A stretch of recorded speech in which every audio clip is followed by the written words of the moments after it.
Good evening, ladies and gentlemen. Ed Fields here along with Rogan Smith, who was not feeling very well on Monday. No. You think if I throw this in? Don't do that. All right, can I throw it to you and then you throw it there? Is that garbage? Yeah. But it's what? It's from before.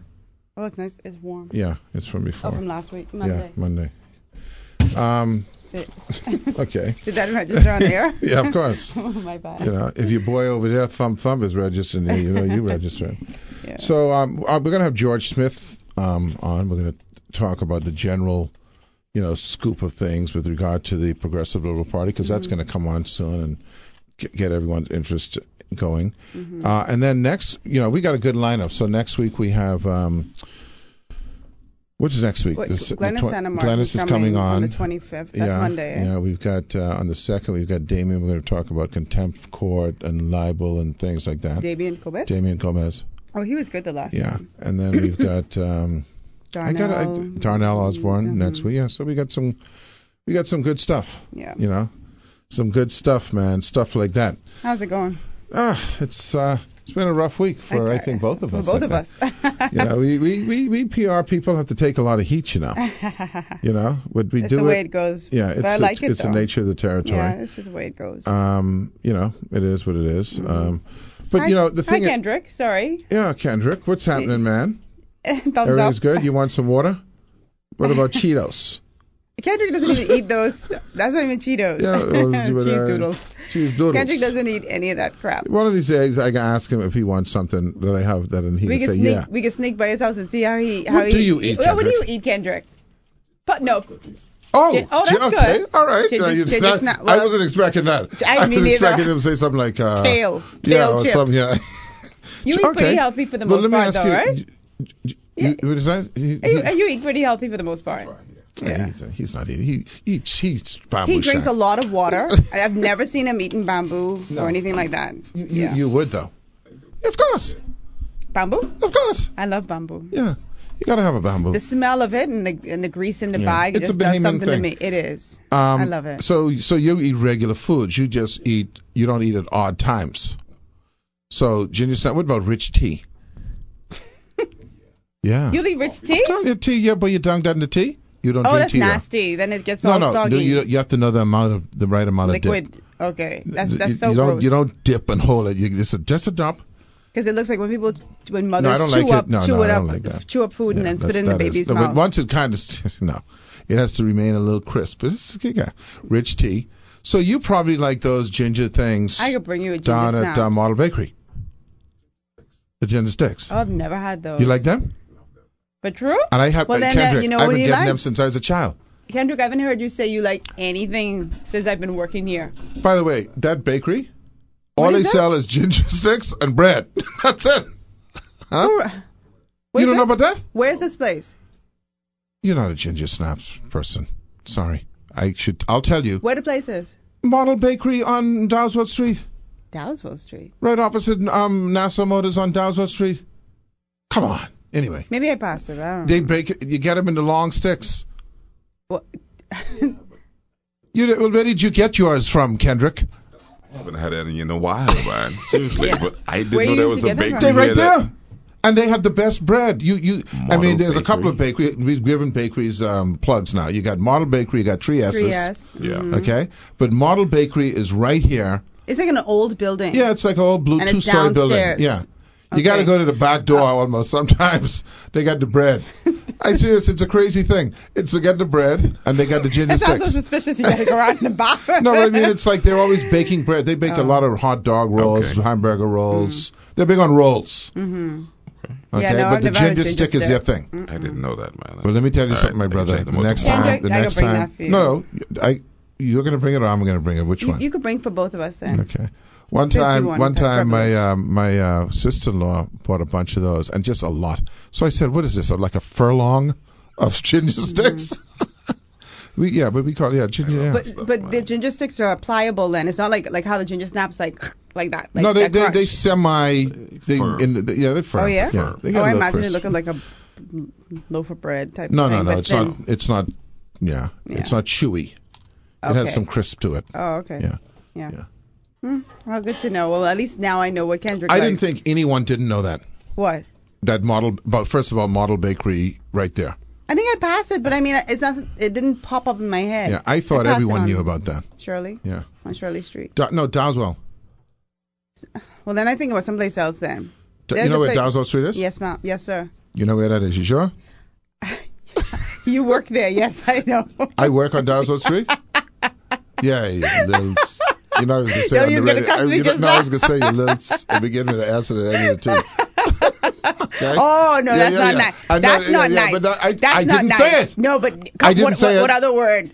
What? It's plenty nasty words with that, but begins with that and ends with that. Boy, look where you had to go. I was in. You could have worked at a tile company on Dowswell. I wasn't making. No, yes. because that's how you are. No. Yeah, you're nasty. No, I'm not. People don't know what you do. I know, and be careful. Always smelling things and all that. People don't know you. Okay. You always tell people come smell your armpits and all that stuff. So how you can talk with me? I don't say that. Yes, say, you do. Yes, you do. Now I'm going to have to go to the arbiter. I will admit. You'll go, if you say I'm funky, you'll be like, oh my God, am I funky? I'll say, let me smell. Yes, that's right. But there are times when you say, come smell my arm, man. Yes, you said that. Have I ever said, come smell my arm, man? Yes, you have. No. I admit my fault, but you've done that before. Excuse me, Your Honor. Are you going to let me finish my sentence? No, because you're a liar. Because you're lying. You're a liar. I will always say, like, and you, because of how you are, will just pop up and say, come, let me smell it. You're a smeller. I admit that I have smelled your armpits. I don't even know what the disease is you have, because I don't know too many people who go around doing that. You smell my feet before. All kinds of crazy stuff goes down in this studio, I swear. Mm-hmm. Yeah. Anyway, such is life. Mm-hmm. A lot of things going on. What do you call it? The contract. The contract saga was tabled. Mm-hmm. A lot of stuff going down. Mm-hmm.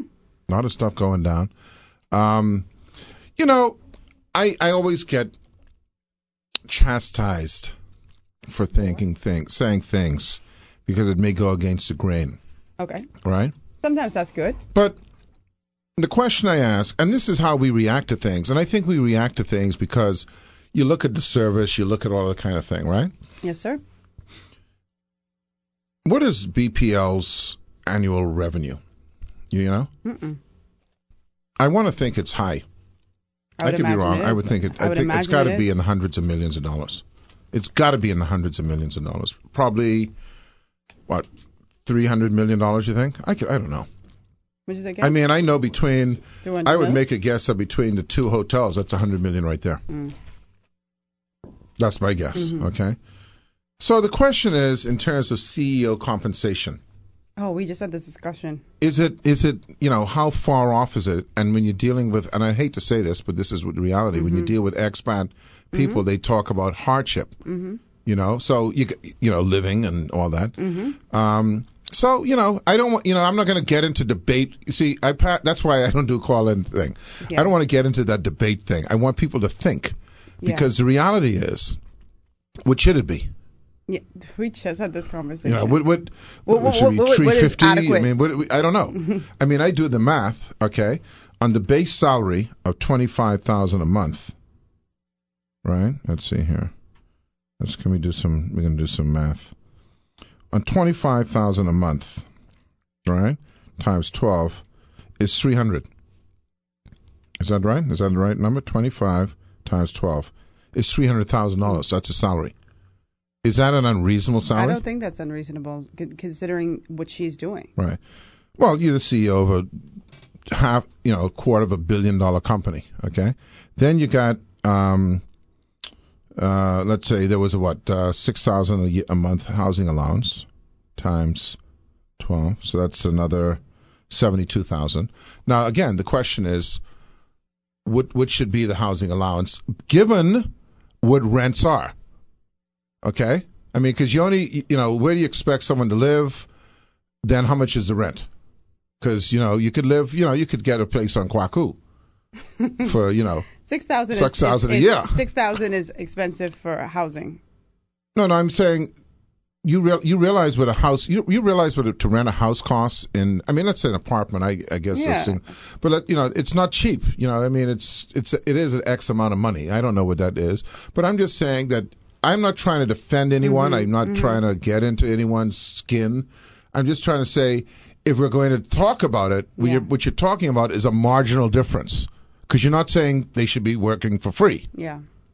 Right? So then if you say, okay, 300,000 is reasonable, or 350,000, now you're talking about a marginal difference between what they're getting and what they were getting, or what they should have. So I don't know. It's, you look at the CEO scenarios in the States. I mean, these people are making millions of dollars and all sorts of things. Yeah. The thing is, of course, people juxtapose that to the performance of BC. That's the issue. I think that's the big issue. But you're paying for her expertise. So I don't know. I mean, I know how much people in high-powered CEO jobs make a lot of money. They make way more money than she does. So anyway. Yeah. So that was that. So that's going to be all in the news for a while. That kind of dominated the news, in fact. I don't have a paper in front of me. Do you have a paper? I do. That kind of dominated. That kind of dominated the thing. Absolutely. And a secret plan to get piece of jobs. Obviously, contracts are another issue. We'll have to find out how those were done. I'm sure it'll all. But one good thing is it all will be tabled, so it's not a matter of guesswork. No secrecy. You'll be able to see it for yourself. Yeah. What else is going on? Maria. Maria. So the Southern Islands are going to be affected when... Yeah, but they're going to get like tropical storm type stuff. The Atlantic just can't catch a break, man. Yeah, and then I'm going to go to another subject that is going to be interesting. But I don't know, and I don't know if we talked about this. I think we did. We talked about this on Monday, right, about being detached. You weren't here. About how easy it is to be detached from something. So when someone, like if you pick up today as Thursday's the obituary column, so you'll go through there, and if there's 20 people in there, if you know no one, it's just kind of thing, and you just put it aside. If you see someone, you go like, oh wow, I didn't know they were dead. And then even if you, depending on how close you were, because if they were very close, you'd know. Yeah. But if they're like just someone you've seen around or someone, oh boy, wow, I didn't know they was dead. But you're not feeling any kind of emotion, not any deep thing like, oh wow, I wonder what happened to them, that kind of thing. Especially if they're younger than And that's how we are as human beings in our coping mechanism to get through life without constantly being under panic. Just being detached? You have to kind of... Purposefully being detached? I don't know if it's purposely. It's a kind of a state of our natural being that if we were sitting around thinking of all the things that could go wrong all the time, every day, every hour of the day, we'd be paralyzed. If you were thinking about dying 24 hours a day, you'd be paralyzed. Okay?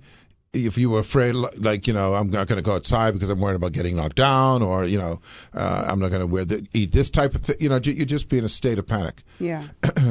And that's what also enables us to be detached from what is happening in these islands. These islands are being destroyed. This is not a matter of like, we've been through hurricanes. So we've seen, the hurricane happens and you get up and some trees across the road and the light's out. But not decimation on this level. Decimation. Completely flattened. Economy gone. Yeah. Economy gone. I feel so badly for these individuals, like in the Caribbean, like Dominica and Puerto Rico. I feel really bad. Barbuda. 95. They have to move out of the place. Like I don't know what they could even do. I wonder if people really give consideration to that. We don't get it, right? But on Monday, Tuesday, and Wednesday following the hurricane, which would have been, I think, the 11th. The 11th? Yeah, the 11th, 12th, 13th. If you drove downtown, there were no tourists. Zero. Because there were no cruise ships. Okay? And the hotels had very few tourists because the airlines hadn't fully kicked in because not only of Nassau Airport, but Florida airports. Yeah. Okay? So there were no incoming. Okay? But we didn't panic because we knew they're coming. Imagine if you're waking up and realizing they're not coming. And not for a very long time. You don't have a salary. None of us in this room have a salary. Yeah. I think about it all the time, actually. It's a very daunting, and I tell you, boy. What? I think, I don't know who's going to do it. I don't have time. Who has time to do it? What's that? But we have to start emotionally preparing. I think now that we know, because now we know. It wasn't like this could happen. Mm-hmm. No, it's happening all the time now. We have to prepare ourselves emotionally, financially. I think that should be stressed as well. Downsizing, be prepared to be on a survival level. You know what? I'm so glad you brought that up, because that is precisely what we should be thinking, and not just thinking, we escaped and that's the end of it. It cannot be business as usual for us. It cannot be. Particularly with the finances. Try to get it together, man. Particularly with the finances. Yeah. What are you going to do? We can take a break. We'll be right back. No, you don't know where Dowswell Street is. You don't know where Model Bakery is. I know where Dowswell Street is. You don't know that people hunt in the Bahamas? No, I did not say that. What did you not say? I said, see, that's what. Tell me what you said. You got it wrong. Number one, I know where Dowswell Street is because you worked there. I said that, number one. Number two, I said, because you know why you worked there. I said, when people shoot the wild boar, they just leave it there? That's what I asked you. No, I didn't say I didn't know behemoths hunt. What do they do? Eat it. People eating wild boar? My God. Listen, what do you think? Time out. Excuse me, time out. Hold on. I don't hunt. I can let you wait till you finish. I don't hunt. Okay, now let me explain something. I wasn't finished. Go ahead. Okay. Yeah, so I don't hunt. Mm-hmm. So I don't know anything about no shooting no wild boar. Okay. Okay, now I'm done. I don't know if you're aware of this, Rogan Smith, but up until, say, the 1800s, they didn't have no super value.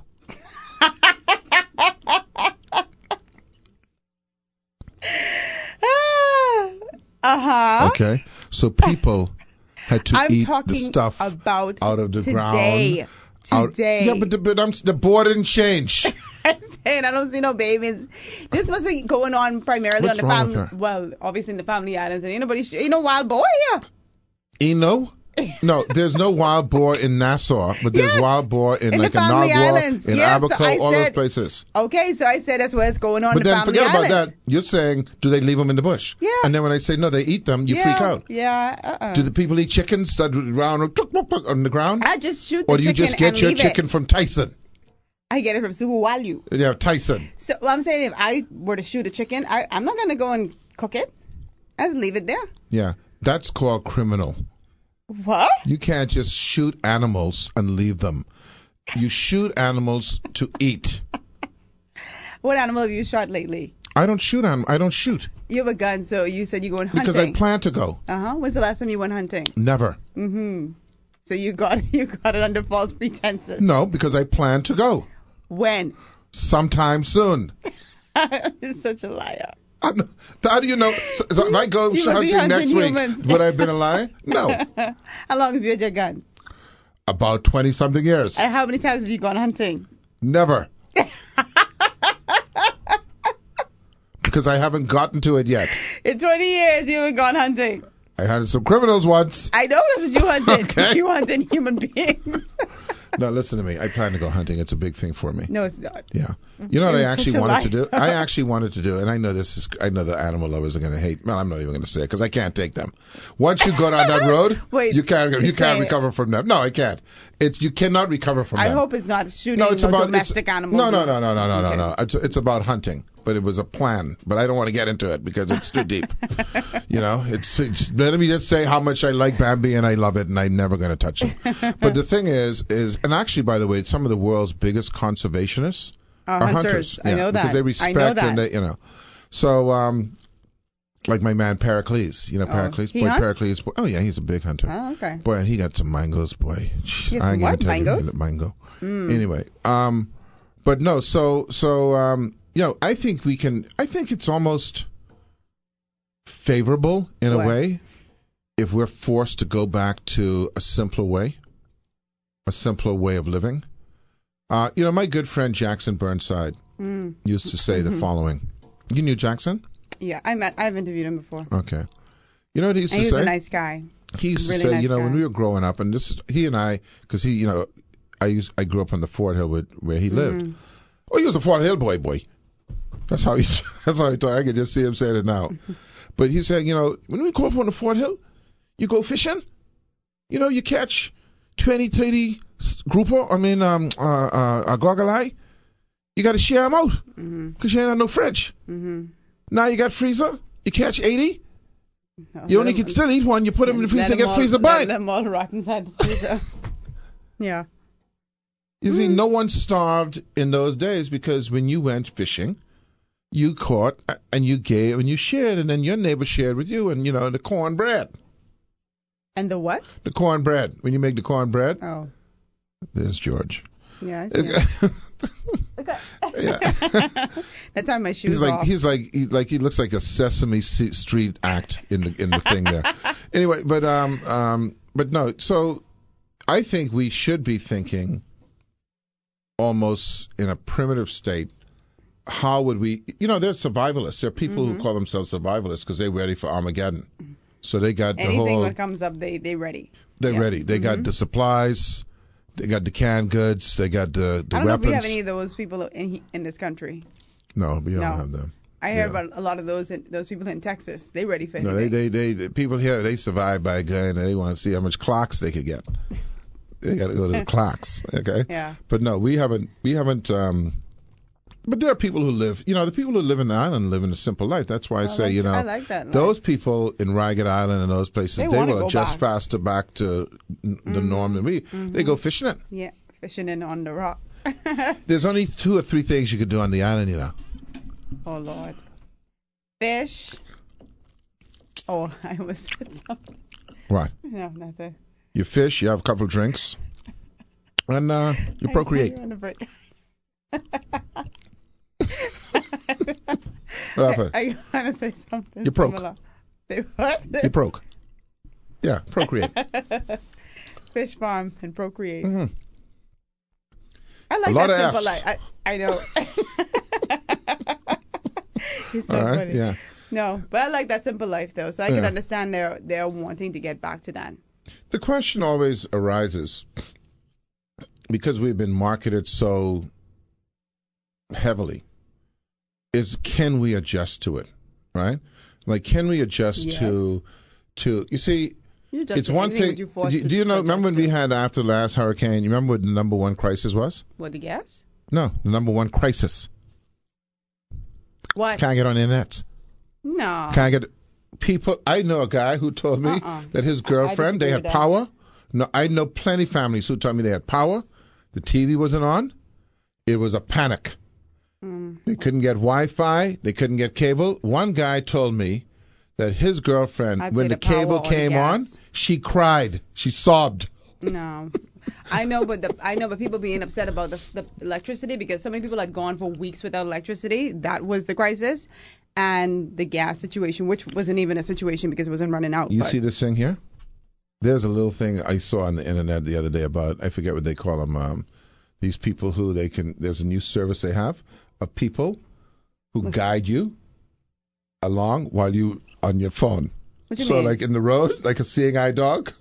What do you mean? You don't lift your head up, and they people run. So they just have someone who guides you along. So you don't have to pull your eyes off of your phone. You don't have to pull your eyes from your phone. Pull your eyes off your phone. Yeah, I can show you this one. It's funny as heck. Mm-hmm. Yeah, it's always crazy to see. I always I don't know if you all do this, but like when I go to a restaurant, and sometimes I'm guilty of looking at my phone too, right? But then I'll catch myself and put it down, and I'll just kind of look around the restaurant and see people sitting opposite each other and not even engaging with the person across from them. Like their head is down in the phone. It's like, really? Yeah, man. It can't get to that point. It can get to it, and it has gotten to that point. I'm going to show you this. Or people who are on talk shows going through their phone while they should be engaging. Or you can AKA watch where Ed. you're going, but you can't do both. And now, you don't have to. Thanks to Guiding Hands.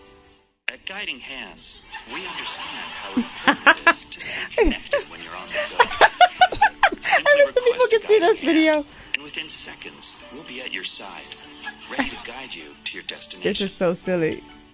Let us navigate your world. And all of them, so you can they're looking at navigate their cell phone. Your Guiding Hands will take care of all the pesky distractions. You gotta describe the video. You gotta describe it. The people inside the car.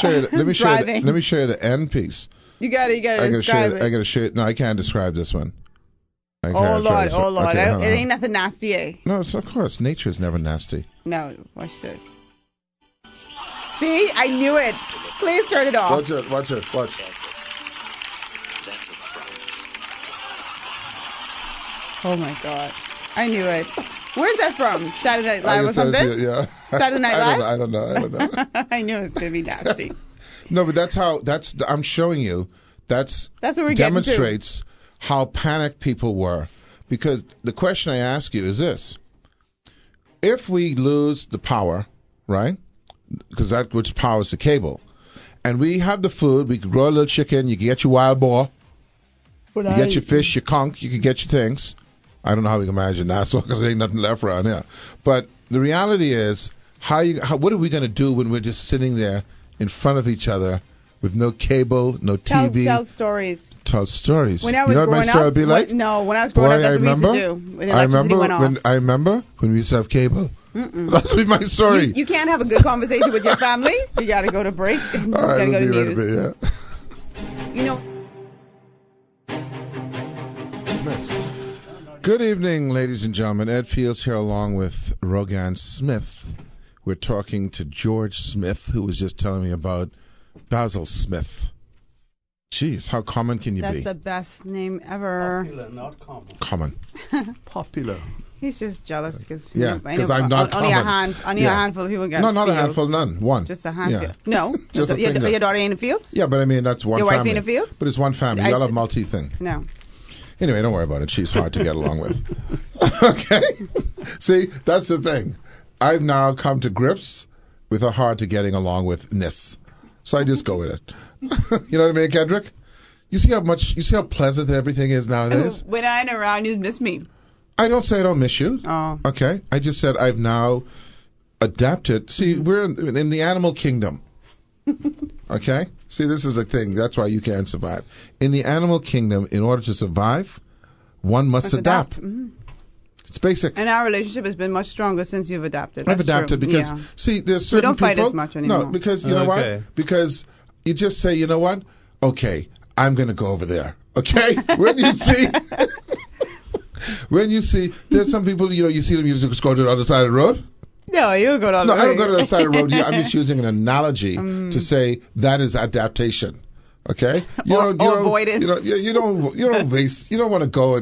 Oh, come on. You just say, you know what? I'm going to go over there. In the animal kingdom, you know who's the wisest? Mm-hmm.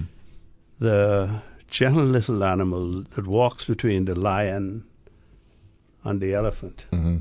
And he's got one on either side. Mm-hmm. And nobody messes with him. Well, that's true. But he's doing something for those two. He's like cleaning their butt or something like that. That's how they work. That's how it works in the world. Like the Romero on the shark. Yeah. Believe me, he ain't just getting the walk between the two of them without getting eaten if he ain't doing something for them. He takes a few bugs off the shark. Exactly. He got to be doing something for them. He digging up the dirt for the bugs or something, you know. But you know, he has survived as long as the shark. Yeah. It's called symbiosis. Yes. Okay, they manage to live together because they both mutually benefit each other. Mm-hmm. By the way, that's how we should be as human beings. That's how we are. That is the way. Well, we're not, you We're know. Not everybody. We should be. That is a lot of communities and a lot of cultures. That's exactly how they operate. Well, that's what community means. Yes. And you know, there are interesting stories about the original human beings in Australia. Mm-hmm. The Aborigines? Well, when Australia was connected by the land bridge, human beings came down and they were, of course, you know, they looked pretty much like the Neanderthal man. Mm-hmm. And when he got to Australia, the land bridge was separated. So they had to evolve based on that look. While in Africa, the Neanderthal had gone to Europe. Well, man further evolved, and eventually, when that crew went into Europe, they got rid of the Neanderthal. But those who were in Australia, the ones who were just kind of got stuck. They got stuck. But the ones that lived on the fringes of Australia, survived because they worked as a community. They had a structure on the seaside. Those who were inland perished when the Ice Age came, and that became the desert of Australia. But the ones on the coast survived, and their culture is remained intact. Right, man. Well, the one thing I always get a kick out of when people say, because I always have to add a little humor to this thing.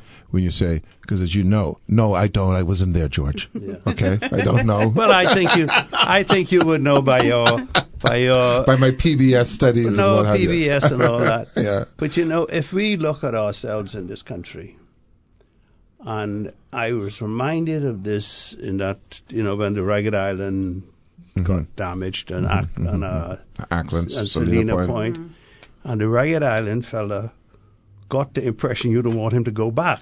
Yeah. But if you know their history of community, even though there are many Ragged Islanders who come to New Providence and don't contribute financially to the well-being to Ragged Island, you tell them they're not from Ragged Island. You tell them that he can't go there. That's war. Now, the man from Salina Point, because that's an entire Haitian community. That's the only settlement on that part of Acklands. And they started because a boat coming to New Providence or trying to get the boat ran aground, and that was the beginning of the community of Salina Point. And so they got the impression there are benefits to get from this thing, so let us maximize it. Entirely different from So, but extensive community, they all will agree on that course of action. You know what I'm going to go into the real reasoning here, but you know what I always think about on those islands? There are very few guys on those islands. Okay? There's a lot of older people. There's a lot of kids. There are a lot of women. I was at the center. A lot of women. I don't even know if I saw any guys.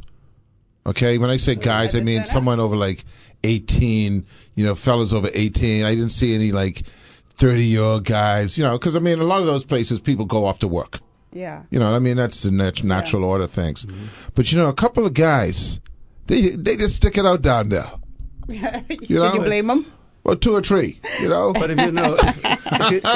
if you remember, if you think of these names in the Bahamas, Wallace, the Moxies, the Monroes, Lockharts, the Lockharts, and if you think about the beautiful women in New Providence in the 70s, 80s. You can't help but single them out. Yeah. You seem to be placing a lot of focus on this kind of studies. No, that's because, well, I like to know where we came from. Of course, you're an anthropologist. I like also, I like also to know that in each of these communities. There are some rich histories. Right. They are, though. And that's why you find, and because of that history that they still cling to and their sense of community, crime is non-existent, low. Yeah. What's interesting about politicians, because we don't have good chroniclers here of history, and that's unfortunate, but the one thing about politicians, because they traverse the islands, and especially if you're veteran politicians, they know a lot of what goes down, and the history but I still want to go back to what's happening with these 1 or 2 brothers who decide to stay. Because I think they in the procreation stage. Okay, that's the purpose. I think they decide. What? Life is sweet. My latest hero is Brother Lockwood, who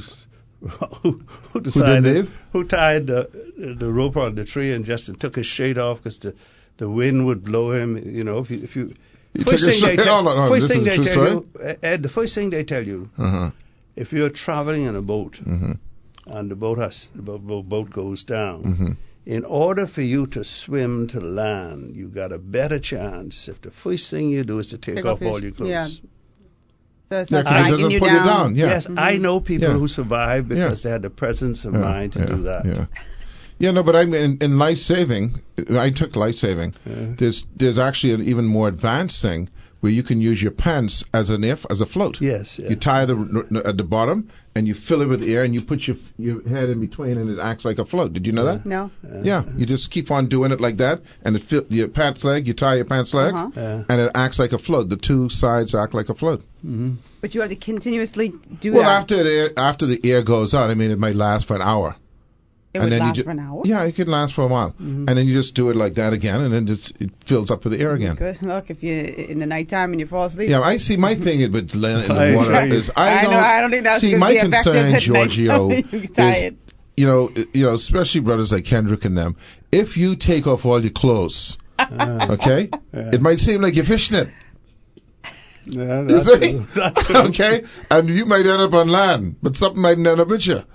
So I don't know, you know. It's I don't even want to think about that, falling in the water and for days and days. It's crazy. It's crazy. Yeah. But George, listen, we're here to talk. It's always a pleasure to have to listen to your introductions. I love him. Okay, all right.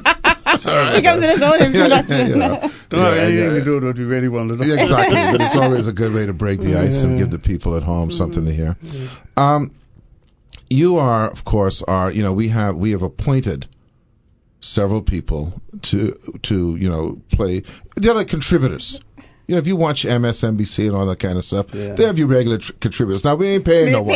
Okay? I was going to say, contributors get paid. Yeah, and we don't have nothing under you that say contributor in the and all lower that, okay? third. All right? We'll just say it. We just say it, okay? And we appreciate you. That's the main thing, okay? But the reality is It's good to be appreciated. There you go. But you are our resident, I think I have to say this, you would be like the Michael Steele.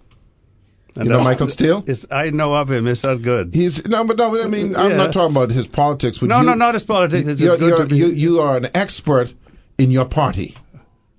Well, of the history and the goings on of your party, and you're also independent and not fearful of saying what is reality. Okay, so you are our. But I believe in the Bible. The truth shall set you free. Okay, well you can tell me that if you want to. I don't mind. Okay. So you are our Progressive Liberal Party contributor, former cabinet minister, former MP, and so we welcome you once again to give us some insight as to what's going on in the race. But before I ask that, because I said you give us insight, you are outspoken, and when I say outspoken, you say what's on your mind.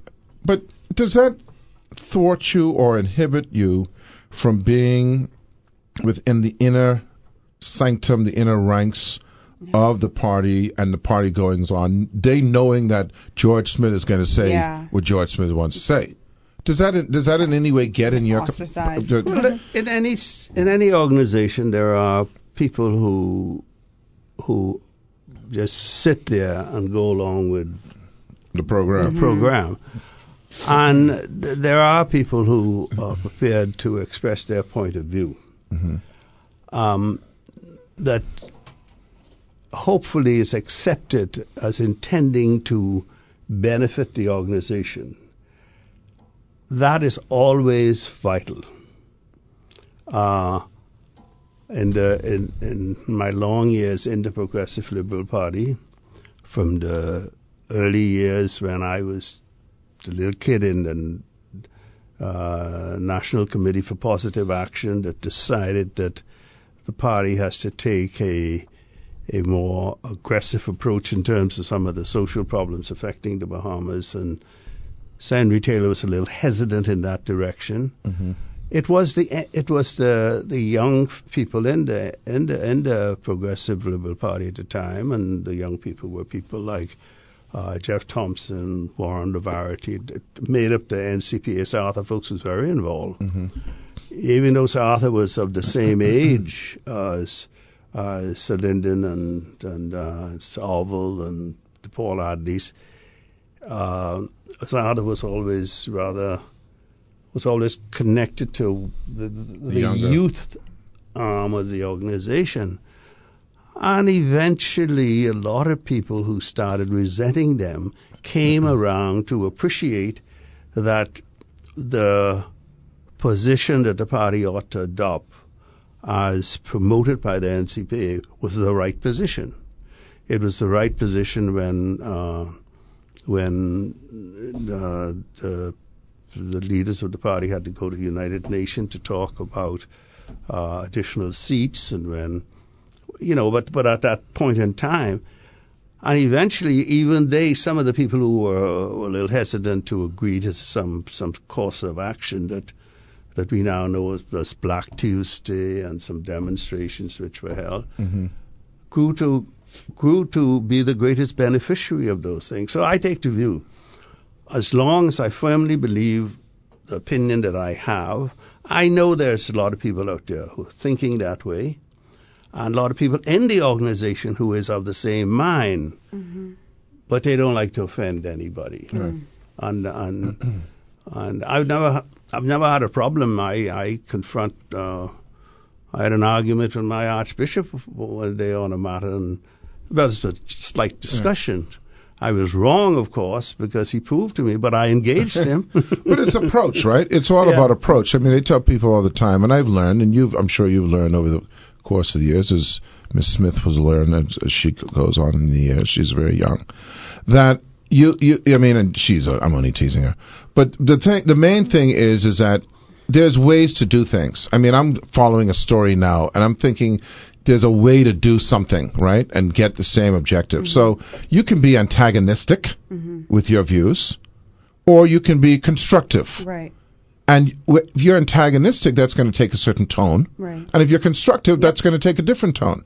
But you will actually achieve more of the objective being constructive than being antagonistic. Absolutely.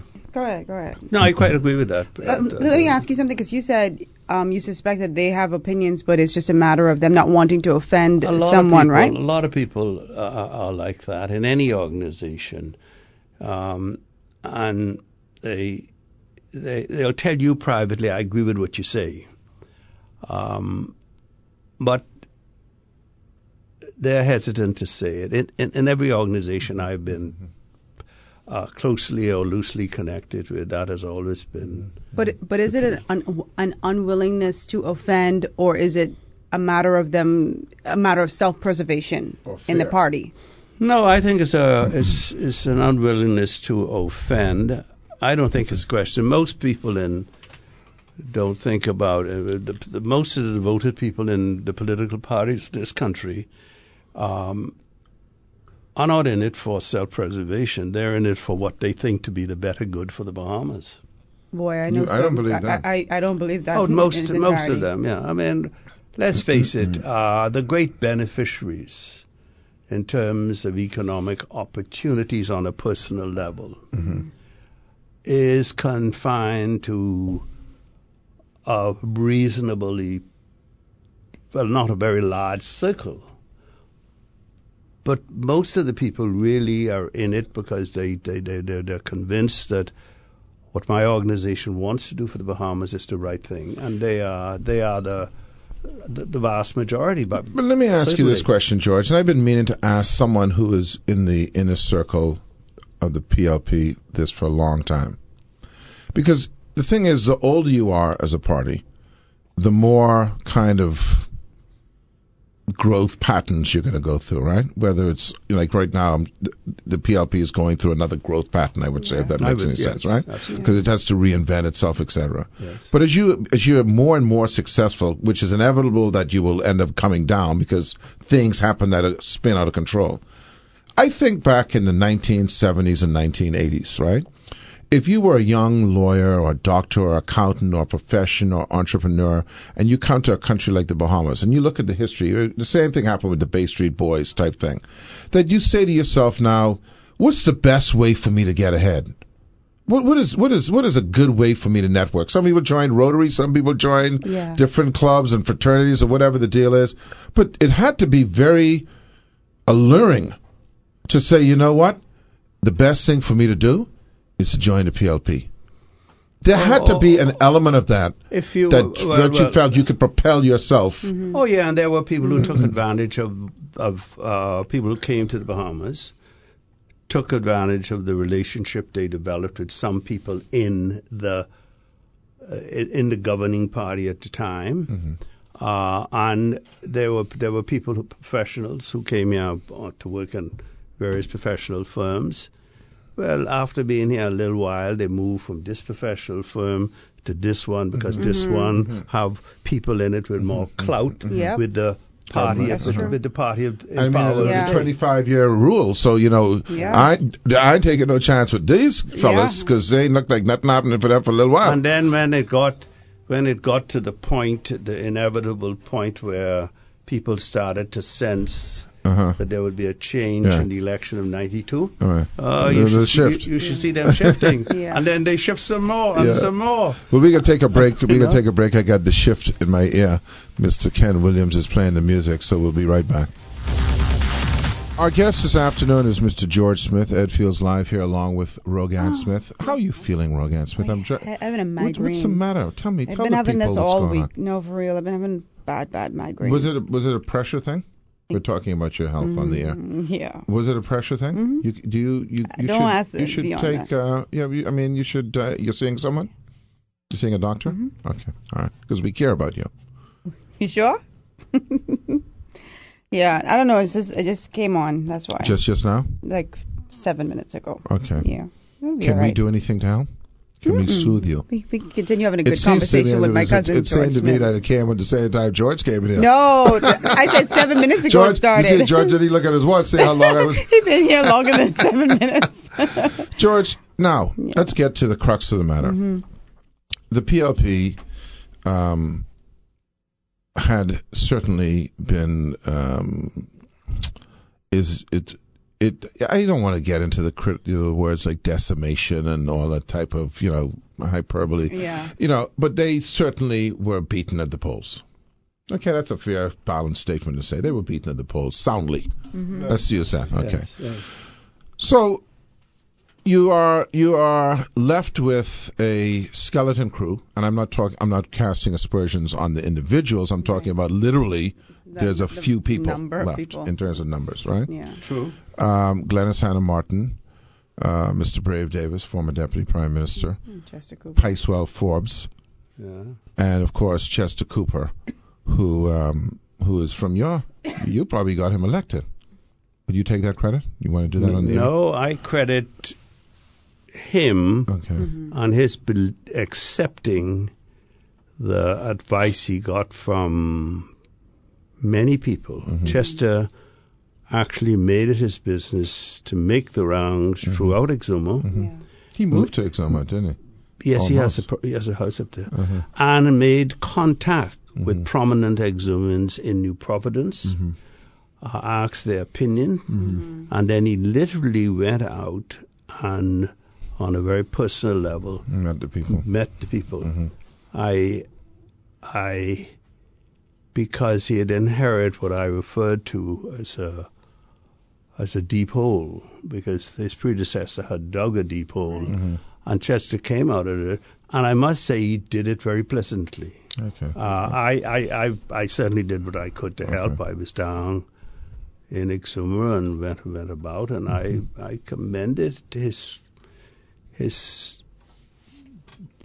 fact that he got to know people and got to listen to their problems. And I think that if he didn't personally do that, he may not have won. There are people who I know personally who cross party lines to vote for him. For Chester. They're FNMs and they liked him as a candidate. For instance, Chester got the white vote next to him. Mine didn't own many of them, but he got him.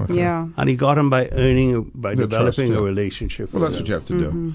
And obviously it was an anomaly because it was not a part of the sweep. Otherwise it would have just gone the same way. So you have those four in the House of Assembly. You have left in the Senate, Senator Mitchell. Mr. Sears, is he a senator? No, he's not. No, he's not a senator. No. You have Mr. Sears, who's vied for leadership in the past, and I don't know what his position is now. And essentially, that seems to be the crux. There's some other folks, but I mean, and of course, Mr. Wilshcombe, who is, I think, vying for a chairmanship of the party as well. So that's what you have. And what do you call it? Conventional wisdom is that the leader must come from the House. That's a conventional wisdom. Yes. Even though we've had instances in the past where the leader, like Tommy Turnquist, was in the Senate. Mm-hmm. And then, everything is out on the table, deputy leader, chairman, et cetera, et cetera. But aside from that, because inevitably you'll vote for a leader, and I assume the two forerunners are Mrs. Hannah Smith and Mrs. Martin. Everyone's a Smith. Mrs. Hannah Martin married off. and Mr. Philip Smith. No, Mr. Philip Davis. It's okay, everyone's a Smith. Okay? Philip Davis is a Smith. His mother was a Smith. Yeah, of course, everyone's a Smith. So the thing, so one of those people are going to win. Right. But then you have to have a team. You have to have a machinery. First of all, was the PLP machinery defeated? Is that still intact? The PLP machinery was defeated, and it's still intact. We still have our branches across the country. We still have our affiliates, our young liberals, and a very active women's branch. And the spirit of our principal leaders in the islands is intact. A lot of people see a defeat in an election as something to moan and groan about, but it's an opportunity. To Dr. Hubert Minnis' credit, when the people who were giving him trouble in the party disaffected, caused him to lose the official position as leader of the opposition. Mm-hmm. I didn't appreciate this then, but I appreciate it as we got closer to the election. Dr. Minnis saw this as an opportunity to embrace new people who would be less problematic if he were to win. If he were to have won with some of those people he had. They have power bases. They would. No, they thought they had power bases. If they had won, they would have then thought that more. It would have confirmed them. in their mind that inflated view that they develop, as politicians always do. The view that this popularity I got in a constituency is me. Well, it isn't me. It's really the organization. Or the leader. Or the leader. The leader is a very important individual in organization, political organization.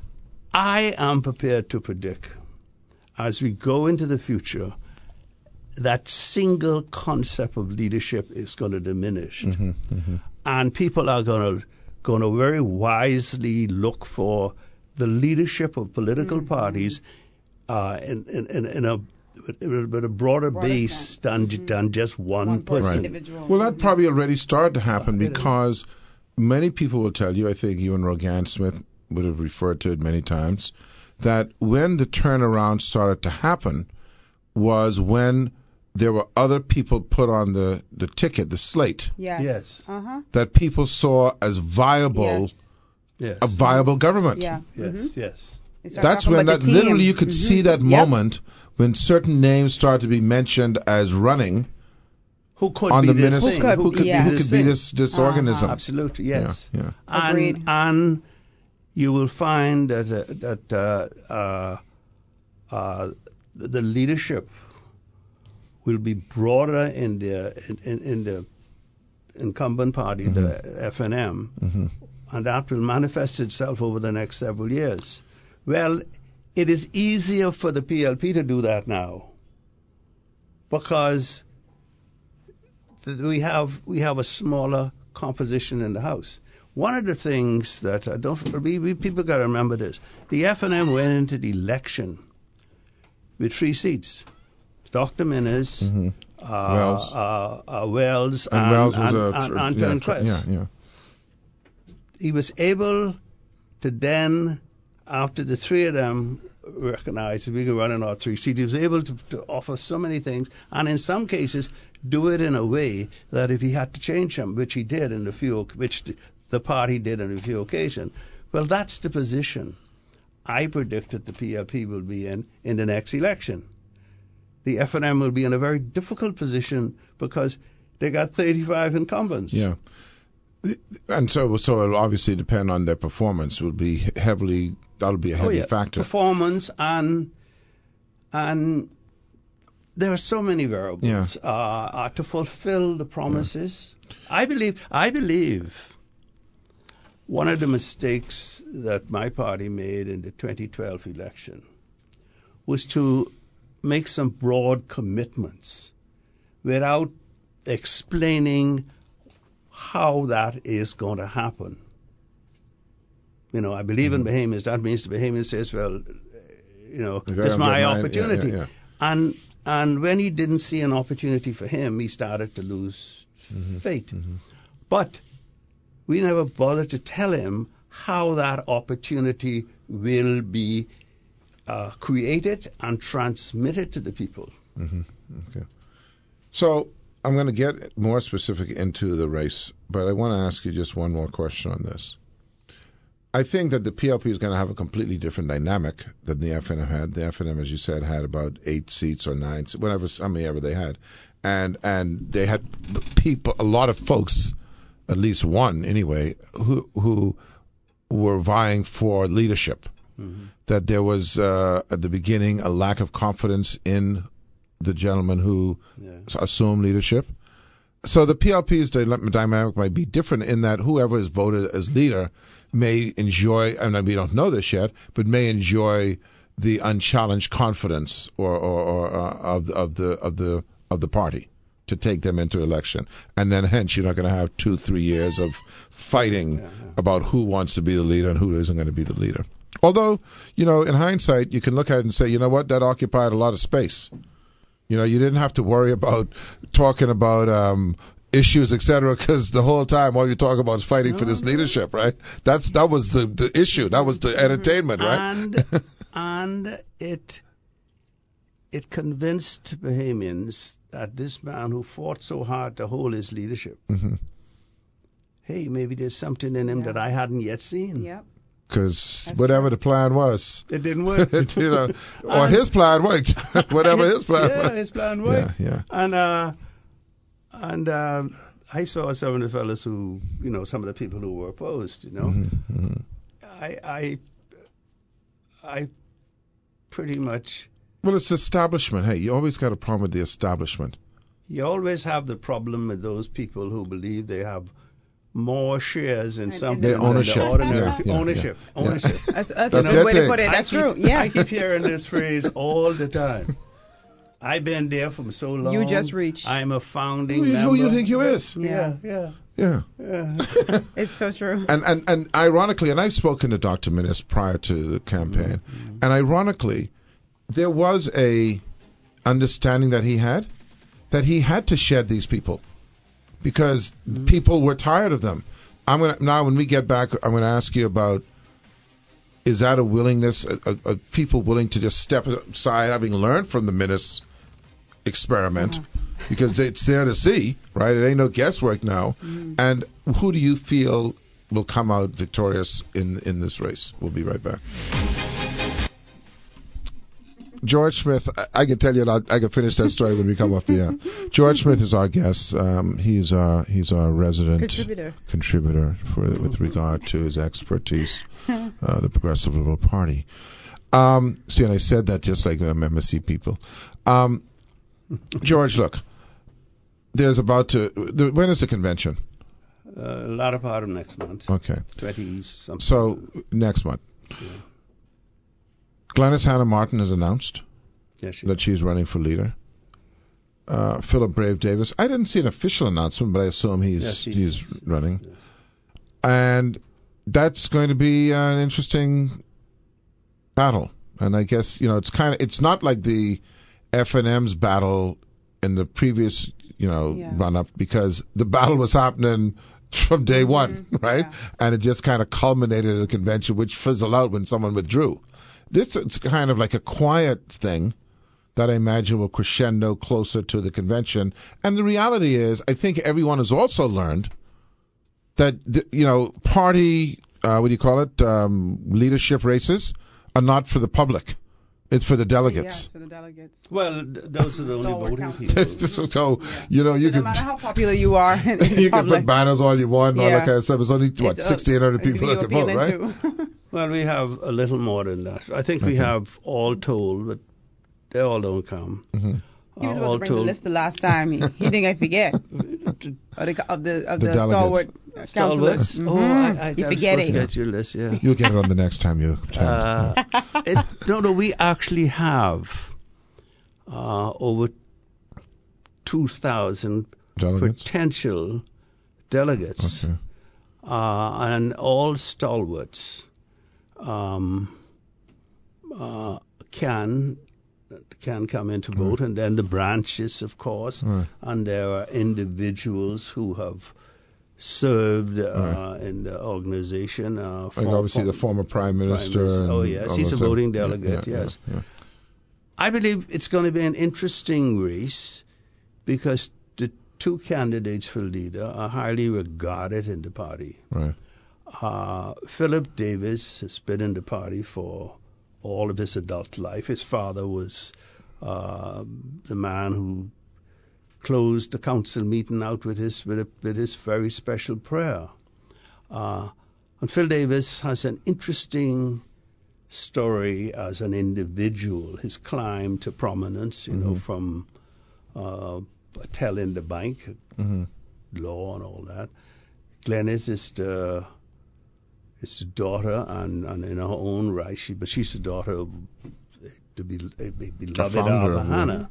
I don't know anybody connected with the PLP who don't see Hannah, and thousands of people across this country don't see Arthur Hannah being the architect of Bahamianization.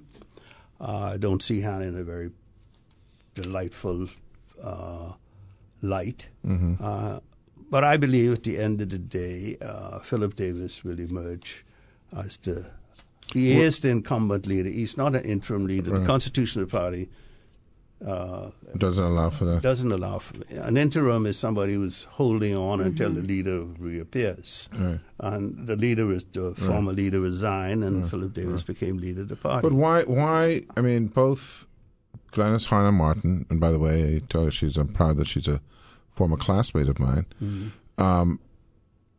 who is very passionate, who of course was one of the two people who are running. Both of them won their seat. She was the only one in New Providence to win her seat when there was just an overall sweep. Yes. You know, you could understand how in the Family Islands, And you saw where her there's a little down bit in more. Atkins during Right. after the hurricane. You can see. Well, Atkins is her hometown, right? Yeah. You could see how the Family Islands, because of their remoteness, might be a little removed and could be outliers in an election. But again, the only seat that was won in New Providence was by her. So that says something. So, you know, the question is how are these delegates? You know, this is what the average person, and how they aligned. You know, how do they get aligned? Because the person who they would have, we assume, who have much allegiance to, would have been Mr. Christie. Because he would have appointed a lot of these people. Yeah, but don't believe that people go around being grateful just because you appoint them, because they're satisfied they're entitled to the appointment. No, I understand that, but I'm just, you know, I believe both of the candidates for leader are extremely well known in every part of the Bahamas. Phil is extremely well known in New Providence, and so is Glenys, and she is known not just because of a family name and all that, but she's a minister of transport. She would have traveled to traverse these islands. So they're well known, and people, you know, I run into some people and they tell me, well, you think because she's a woman she can get the majority of the women vote? I say, well, that could work against I her. don't think. No, I don't. It's an asset, but you can't assume because you're a woman, women go vote we know for Hillary you. Clinton, that didn't work. No, that didn't work. Although she got the popular vote. So I believe It could also work against her. Some women don't like electing women. Yeah. I've heard that. Yeah. I believe Philip Davis will emerge comfortably as a leader, and I believe Chester Cooper will emerge as a deputy Who's leader. running? Is there someone running against Chester for deputy leader? No, and I hope nobody does. Yeah. Well, So that's just a gut feeling, but nothing that you've heard from delegates. Oh yeah, I talk to people, and if people tell you why they see the outcome being a Davis leadership, because they feel that he will be able to marshal the troops and bring together the various elements in the party. He has had, I am told, discussions in terms of its relationship with Alfred Sears is good. I don't know anyone that Philip Davis doesn't have a good relationship with in the PLP. So he does have a wonderful. The same be You see, I was going to ask Mrs. Glennis Hanneman? Hanneman. I think she has a good relationship. Yes, but I'll give Philip, in terms of that, I'll give him the edge. So in your perspective though, is this a close race? Is this a walk away for Mr. Davis, or is this just a close race where you see he has the edge? I believe my instinct tells me he will win by a comfortable margin. And I don't know. Nothing as big as, say, Mr. Christie over Mr. Sears. No, you will not see that. And I think that wasn't good. Yeah. That sent a wrong like a message. It's an overkill is never good. Well, what you're telling me now is that overkill. It's almost as if, I hate to use this word, almost as if it was a rig or a predetermined outcome that The effort that went into it was unnecessary. Oh, there's a lot of effort. Oh yeah. Okay. Well, one of these days you got to tell us what the effort. Bring in all those people to spend the time to talk to all of them when it was a new experience for the PLP. Well, the PLP has never really had a full blown out challenge to its leadership. Yes, Dr. Nottage of an incumbent prime minister. No, that never happened. Okay, of an incumbent prime minister. Dr. Nottage in the first race when Christie became leader, Bernard Nottage, actually there had to be a second ballot to get the 50% plus one, which is necessary. Yeah. Well, it'll be interesting because I think people are looking at this one. I think a lot of people were drawn to Loretta Butler Turner because they're what do you call it? Issues. There are times in history when people want to see certain things happen. I think a lot of people thought this was time for a woman prime minister. We've had men dominate the political spectrum, and and I get the feeling that there are a lot of people out there who said, well, you know what? Maybe, and see, this is where the nuances happen, right? Because you have the capacity for Mr. Davis to win because of his relationships in the party, but then you also have the outside factor of, will people say, you know what?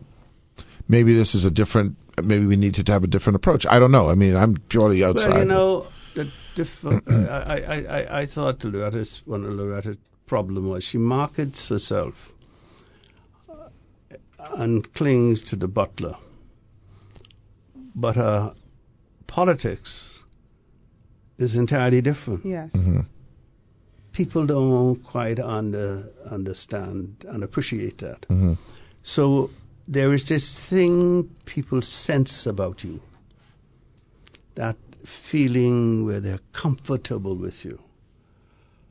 And I believe that is what will determine, to a large extent, not only who emerges as chairman, and I particularly Philip Davis, leader, but who will emerge as chairman. The people, whoever runs.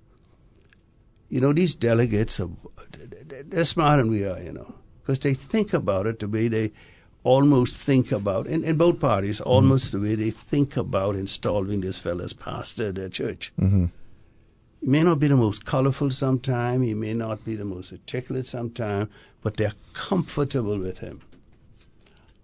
Who's running for chairman? Obi Welshcombe, and I don't know who yet. Okay, so Mr. Sears is not offering at all for. I've asked a friend of his to find out for me. You know. Oh, you've asked a friend. You're supposed to be an inside man. No, I've asked a friend who got influenced with him. I don't flatter myself that I believe I have a very warm relationship with Phil Davis, and Chester and I had good terms. So I figure I'll leave somebody else up to tackle that. Well, Mr. Smith, you said that you felt that Mr. Davis would win handsomely at the convention, but I just kind of want you to articulate what type of leader you think the PLP needs right now to move forward. A leader who will be inclusive, who will reach out to the various people in the PLP and extend an olive branch, though on behalf of the organization, to them. I told a former leader that it's a mistake in this country for the Progressive Liberal Party to alienate people like Loftus Roker, because what Loftus represent, two people. And a party cannot be about alienating individuals. I think Philip Davis will reach out to those people and say, look, bear this in mind now. A large percentage of the people who voted for the FNM in the last election did so because they wanted to get rid of the government. Yes. Not necessarily the party. People sometimes make that difference. I know people who are devoted FNMs who voted for Chester Cooper in Exuma. Exactly. Because they were looking at who they think will represent them best. Right. I know people who crossed I know many people who crossed the line. And after election,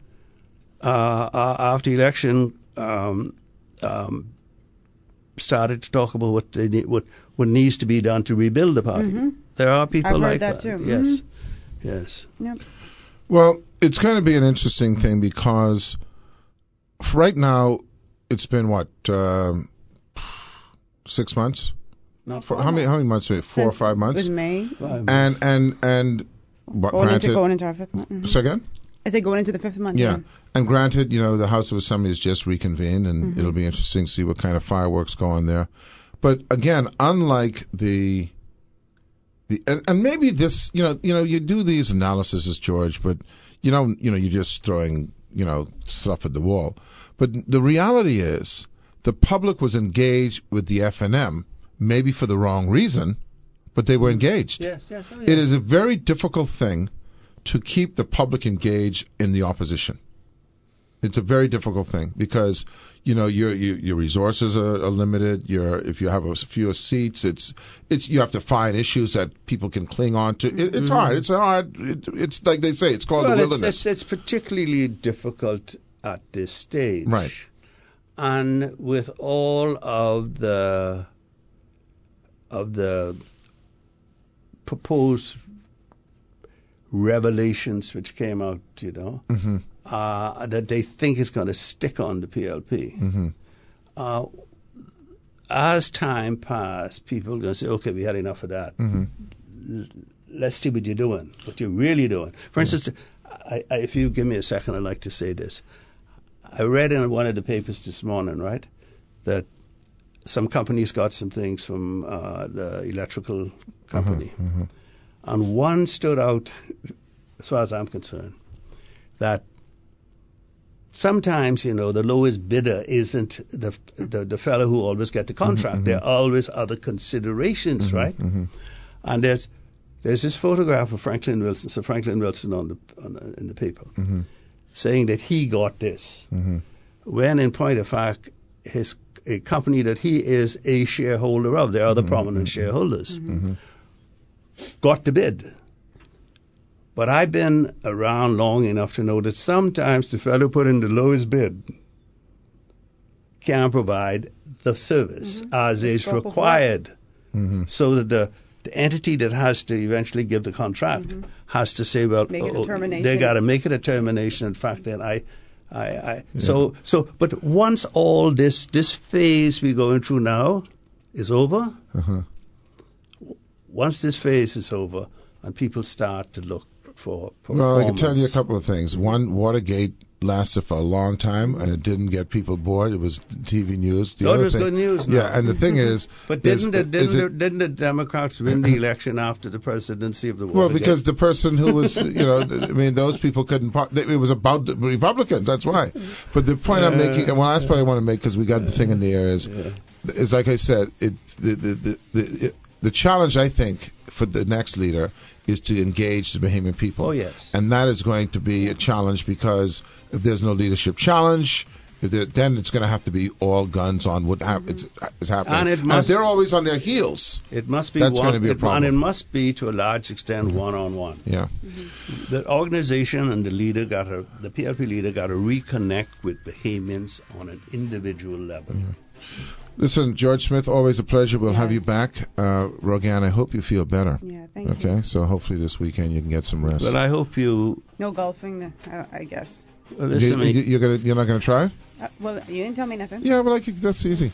I want you to feel as well as you look. My cousin Okay, George. Smith. Yeah. It's incestuous to be doing that. What? All right. All right. We'll be back on Monday with Glennis Hannah Martin, and we'll have a good chat as to what she sees as being, in terms of her prospects for being the future leader of the PLP, and what her objectives are.